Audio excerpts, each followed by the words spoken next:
Hello there, ladies and gentlemen. My name is Simon here with episode number 10 of Andor.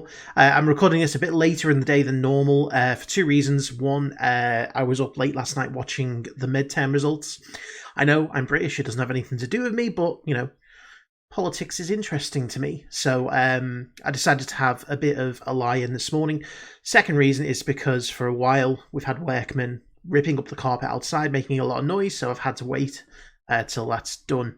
So, we're on episode number 10, and this looks like it's going to be the prison break. It's the third episode of this mini arc, and I've really enjoyed this particular arc. You know, each episode in the last two has just completely engaged me, and I found myself doing something a bit strange, which I don't normally do, and that is going back and rewatching the whole series before it's even finished. You know, I watched from episode 1 all the way through to episode 9 this week a couple of times, just because there's so much going on. You know, I know that this show isn't necessarily action-packed, it's not full of battles or anything, but there is a lot that's happened in the 9 episodes that we've had. You know, and we've come a long way with some of these characters. And so it's just nice to go back and just see that original arc, you know, on Ferrix, you know, with the security forces and Cyril kind of being in his elements and, you know, progressing all the way through to the last episode. You know, I think that this is... I mean, I don't want to start off again by just lavishing praise on this show, but sometimes I just can't help it because it has been such a refreshing surprise. You know, I think a lot of people weren't expecting much from this show, but it really has delivered so far. And I've no doubt that this episode will deliver as well. So, it's going to be really interesting to see how they break out. You know, the last episode, the very last line, it was a great delivery by Andy Serkis. You know, never more than 12.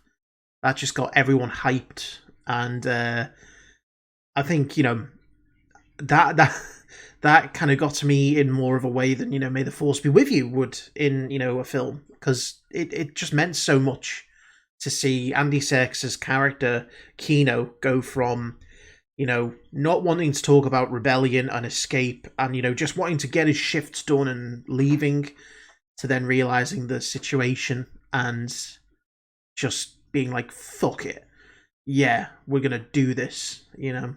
So, anyway, let's jump in and watch the episode. Anyway, it has to be tomorrow. Tomorrow. We can't wait. Because they're bringing a new prisoner in.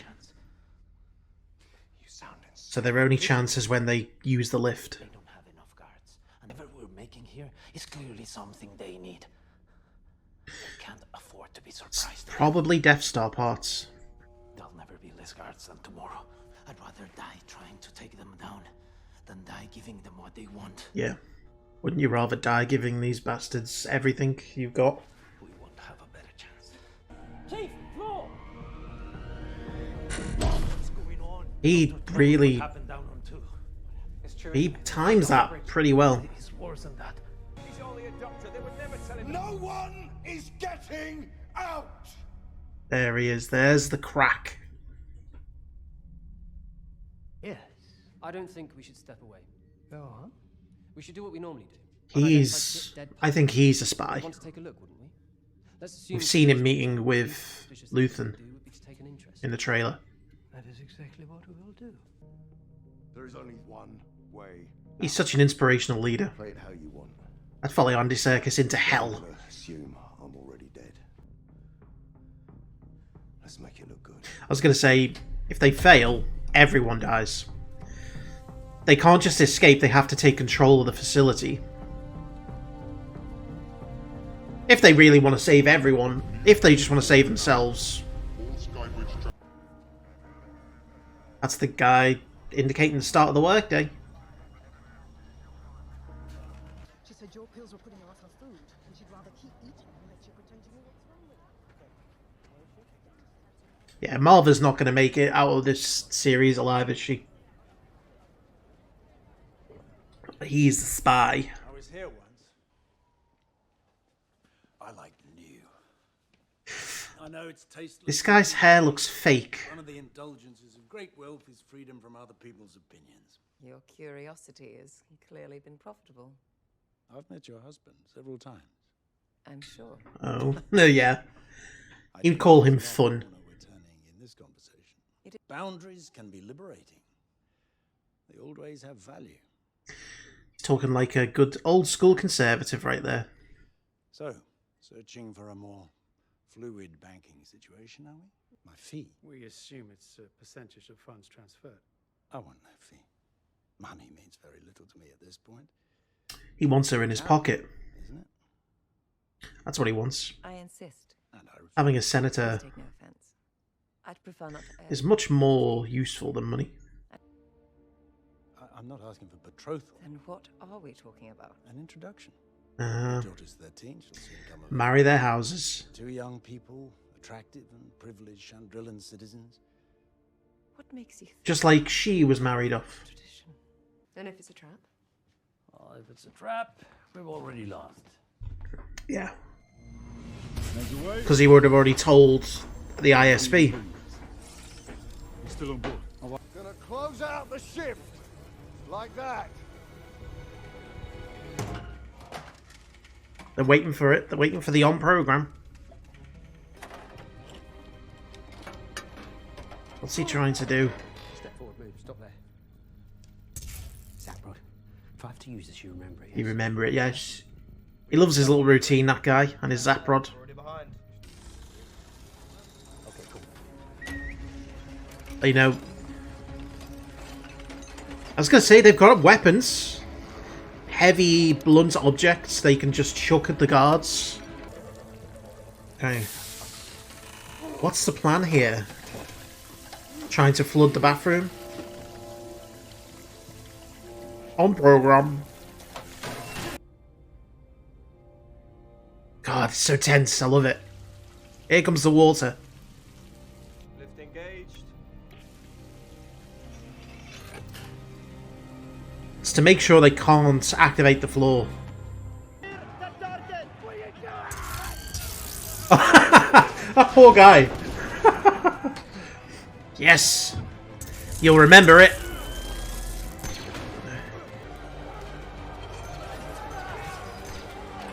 Definitely a bit more of a ham-fisted escape attempt than I imagined.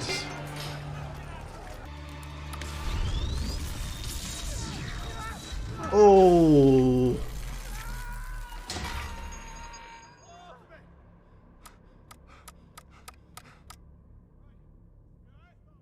Oh, it overloaded the system. Yeah, I suppose it's not very clever leaving all the weapons right next to... Come on! We need to hold the level! Let someone else do that. Whoa, whoa. Load the console. Take boots! Keep the doors open.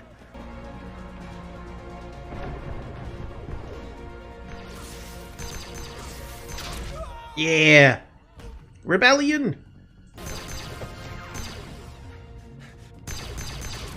I was gonna say, the guards don't wear their boots all the time. That guy wasn't wearing the boots. Start the count. Count engaged. How long does it take to track down a water break? I love the inverted colours on the panels. Locked in. 5-5. You shouldn't be here. Yeah, that's an understatement. Excuse me? Turn it off! That could mean so many things. Do you get my meaning now? With him. Move! On program! All yours.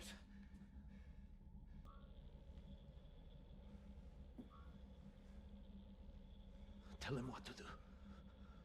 Monkino, you're a leader. It has to be you. Control of the facility.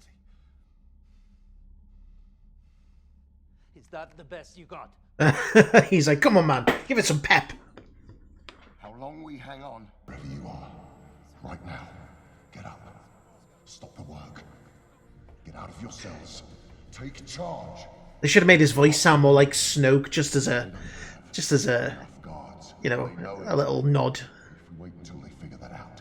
We are being transferred to to some other prison to go and die. And that ends today. Yes. There is one way. Look at the intensity. Right now, someone who is lost. I like that. It's talking about helping each other. This place behind us. There are 5,000. I really want Kino to live. If we can fight. What? What did he say? Can't swim. He can't swim. Oh no. Come on, we'll help you.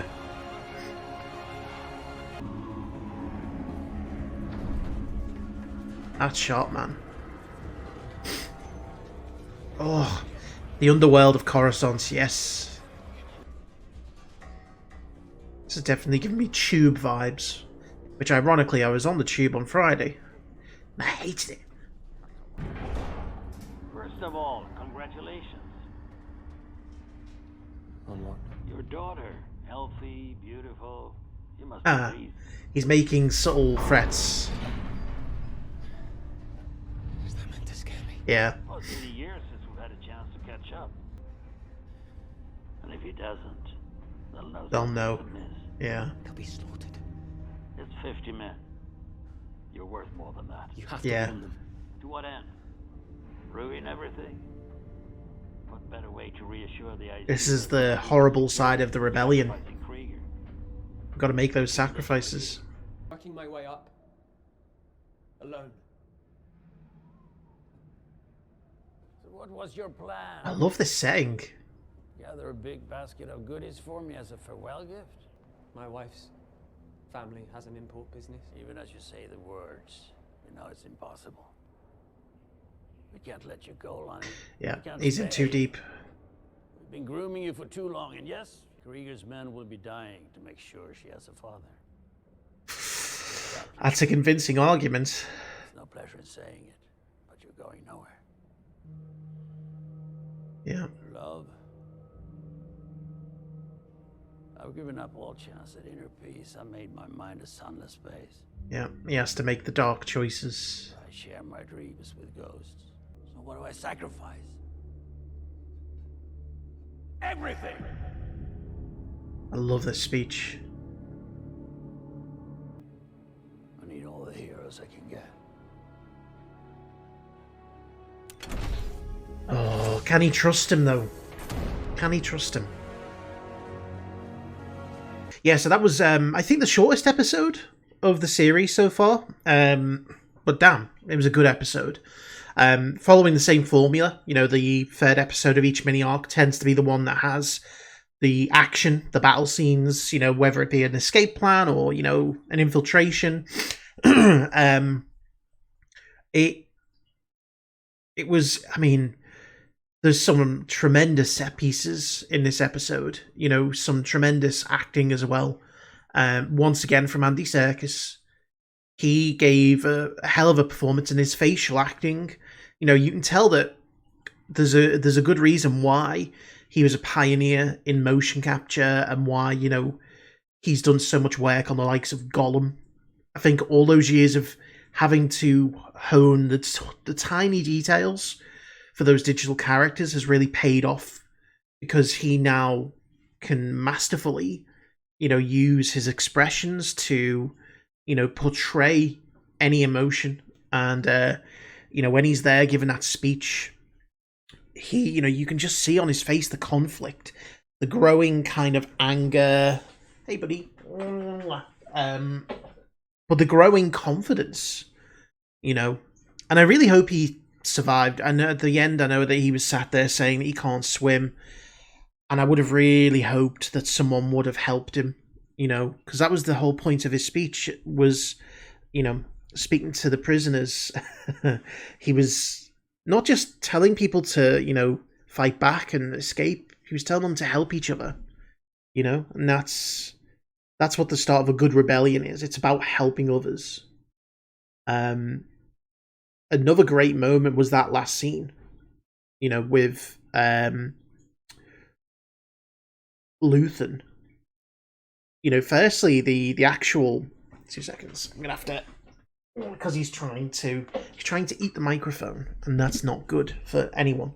The set piece, the kind of, you know, dystopian underworld of Coruscant, and I mentioned this in the reaction, but I went to London on Friday, and it was just eerie now, having seen this show and seeing the fact that, you know, they have used a lot of the London kind of working class area to use as the locations for Coruscant.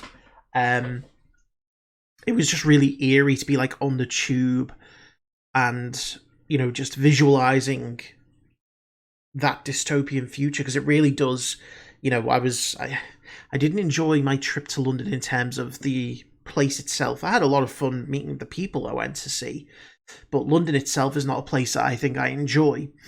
And, you know, part of it is because of that claustrophobic, concrete, busy nature. And that's very much what you get in the Coruscant's underworld. You know, so it was very eerie to see all that in person again. Because it's not the first time I've been to London, but, you know, it was a stark reminder of, you know, what it's like. And, you know, I think that this show is doing so well at showing you that a rebellion isn't just about, you know, people fighting back, people, you know, trying to take on this big empire and, you know, just being heroic and brave. It's more than that. You know, people have to sacrifice, and there's people in there who have to make decisions that will result in people dying. You know, Luthen said that his sacrifice is he has to give up his morals, he has to give up his conscience. You know, he has to become someone who makes bad decisions so that the rebellion can succeed, sacrificing 50 men to save one security officer, you know, it's one intelligence officer. And he's right. You know, those 50 men are not worth someone inside the Imperial Security Bureau. That is worth, you know, 10 times the men, at least. And so, you know, he's in a difficult position. If he warns them and calls the attack off, the ISB are onto the fact that someone is probably a mole. If the attack goes forward as planned and they all get slaughtered, the ISB aren't suspicious, but they all die.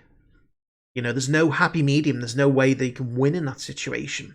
So you have to do the thing that makes the most logical sense. And sometimes the logical thing is the cold thing. And the person who has to make that choice really is the one who's suffering, and that is Luthen. And that's the point he was trying to get across to that security officer. You know, he was trying to say to him, that's what I've sacrificed. And I love the whole setup to that, you know, making sure it wasn't a trap, giving him a subtle threat at the very beginning to be like, you know, I know you've got a kid. If this is a stick-up, then your family's going to suffer. And again, I feel bad for him because, you know, he obviously got into this long before having a family, probably, you know, wants to fight back against the Empire, but now he's in real deep and, you know, things have happened that are making him reevaluate, but it's too late. Once you're in that deep, you're stuck.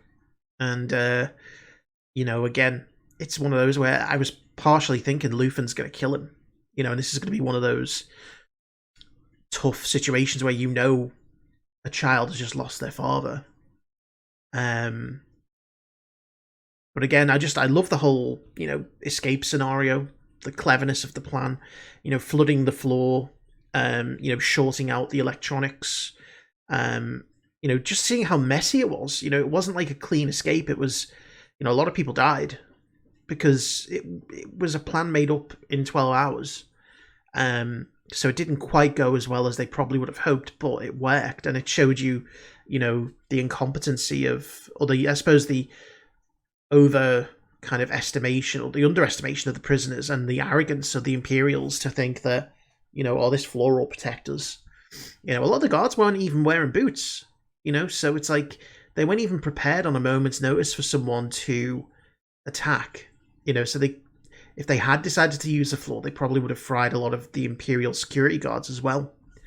You know, and keeping all the weapons right next to the work area. Like, they've obviously sat there and thought, we'll just keep the weapons here so they're within close reach. Problem is, they're within close reach for the prisoners as well. And once one group of prisoners escapes, that's it. You know, the rest fell like dominoes. And, you know, I get the feeling that a lot of them won't escape, because I mean, we got no idea what, you know, Narkina 5 is actually like. We don't know if it's an inhabited planet, if there's local settlements. You know, obviously Cassian and Melchi are going to get off planet. We know that. But how is the question? And again, I really just hope that Kino survived and that, you know, he got some help in swimming away, because he deserves it. He really does. They all deserve it, because, you know, it's not a nice place to be, that prison. But yeah, a really, really good episode. And again, you know, the stuff with Mon Mothma, again, showing you that people have to sacrifice things that really mean a lot to them. You know, she's having to face the prospect of giving up her daughter, her future, you know. Even though her daughter is ungrateful and probably doesn't like her mum that much, you know, it really does go to show that Mon Mothma's heart is in the right place, but she's going to have to make some really dark choices if she wants this rebellion to succeed. And, you know, that is the price of fighting back. And these people, you know, they do make those sacrifices to win in the end, but it's not easy. And I love the fact that it's showing you that, rather than it just being oh, these are the heroes fighting off the Empire with guns and ships. You know, it's showing you the human elements of it, the human kind of portion of what they have to sacrifice. And I enjoy that a lot, because it's realistic. Anyway, Zuko's getting very needy, and he's probably going to hit a button here that will end the recording. So I'm going to say thank you for watching. I hope you enjoyed it, and I will see you for the next one.